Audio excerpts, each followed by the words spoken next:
Manood, makinig, matuto. Manood, makinig at matuto. May aral natin ang kwento. Isang mapagpalang araw sa ating lahat.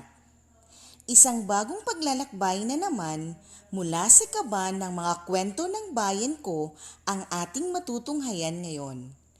Ako nga pala si Teacher Pam na magsasalaysay sa inyo ng mga kwentong magbibigay ng inspirasyon at aral. Ang babasahin ko ngayon ay tungkol sa mga nilikha ni Bathala na mga hayop na matatagpuan sa himpapawid, lupa at tubig. Subalit, may isang nilalang ang hindi nagpapakita kanino man. Isinulat, iginuhit, at inilayout ito ni Ginoong Oliver V. Arevalo mula sa dibisyon ng Olongapo.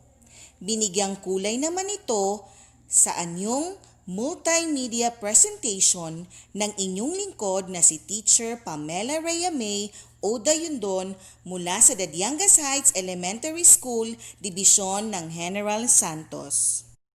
Tara na at ating sisirin at kilalanin ang isdang hindi nakakikita. Sa ikalimang araw ng paglikha ni Bathala, ay nilikha niya ang iba't ibang uri ng mga hayop sa himpapawid, lupa at tubig sa kagubatan.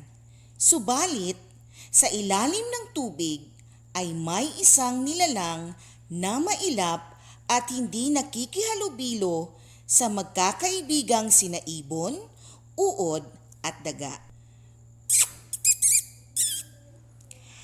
Ano kaya ang nasa ilalim ng tubig na iyon?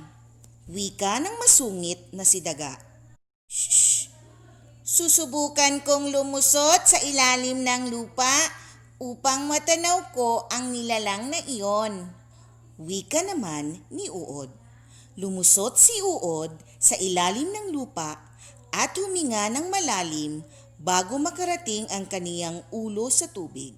Subalit, sa kasawiang palad ay hindi ito gaanong nakatanaw dahil lumapdi agad ang kaniyang mga mata. Dali-dali siyang umahon pabalik sa ibabaw ng lupa. Lumapit naman si daga at inihakbang ang kaniyang paa sa tubig at sumilip. Hindi ko kayang malamig na tubig, sigaw ni daga.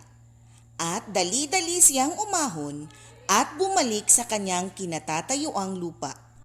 Huling sumubok si ibon.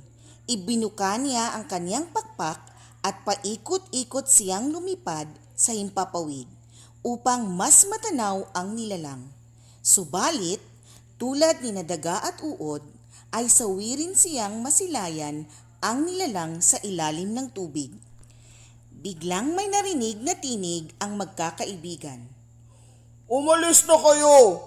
Ako si Isda. Hindi ako nakalilipad gaya ni ibon o nakapaglalakad sa lupa tulad ni daga. At lalong hindi ko kayang gumapang at lumusot sa ilalim ng lupa tulad ni uod. Iba ako sa inyo. Wala akong kayang gawin. Umalis na kayo! Pasigaw na sinabi ng nagtatagong si isda sa ilalim ng tubig. Sumapit ang gabi at nagdilim ang kalangitan. Ang bilog na buwan na lamang ang nagbigay liwanag sa kanilang mundong kinagagalawan. Nang biglang bumuhos ang malakas na ulan, nagdulot ito ng baha. Sinubukan ni ibon na lumipad, subalit hindi kinaya ng kanyang pakpak ang malalaking patak ng ulan. Inanod siya kasabay ni uod at daga. Tulong! Tulong! Sabay na isinigaw ng magkakaibigang nalulunod sa baha. Pinipigilan ni isda na lumabas sa kaniyang tahanan, subalit naawa siya sa magkakaibigang hindi marunong lumangoy. Wag! Wag mo akong kainin! Pagmamakaawang sabi ni uod. Kinagat ni isda ng marahan ang katawan ni uod at dali-dali niya itong dinala sa dahon na nakakabit sa tangkay ng isang puno at doon niya ito iniwan. Nagmamadaling bumalik si isda kay daga at pinasakay ito sa kaniyang likuran. Buong lakas niyang kinaya ang bigat ni daga at mabilis na lumangoy pabalik sa puno na kinalalagyan ni uod at doon ito pinababa. Napaisip si isda, Wala na akong sapat na lakas upang buhatin si ibon. Lumilingon-lingon siya sa paligid at nakita niya ang isang maliit na sanga. Ibon, ibon, dulo ng tangkay ay iyong kagatin at ikaw ay aking hihilahin. Wika ni isda. Nang ito'y kagatin ni ibon, ay buong lakas siyang hinila ni isda patungo sa puno. Binantayan ni isda ang magkakaibigan hanggang sa sila ay makatulog. Samantala namang humuhupa ang baha habang sumisikat ang araw. Hindi na malaya ni isda na nasa ibabaw na siya ng lupa.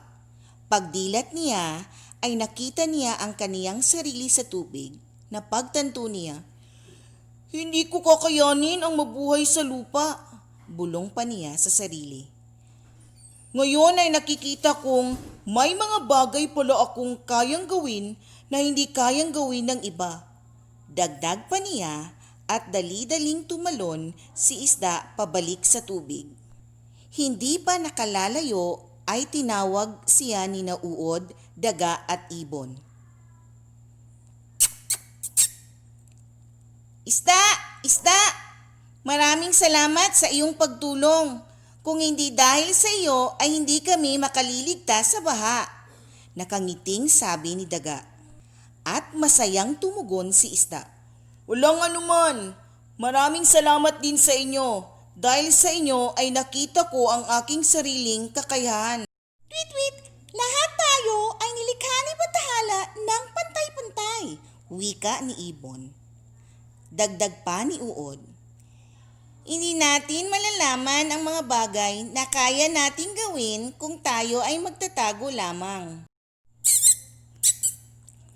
Nais sana namin na ikaw ay maging kaibigan, hindi lamang dahil iniligtas mo kami sa baha, kundi dahil sa sinabi mo, tunay ngang kakaiba ka. Pagsang-ayon naman ni daga. Maraming salamat sa inyong payo mga kaibigan. Tugon ni isda.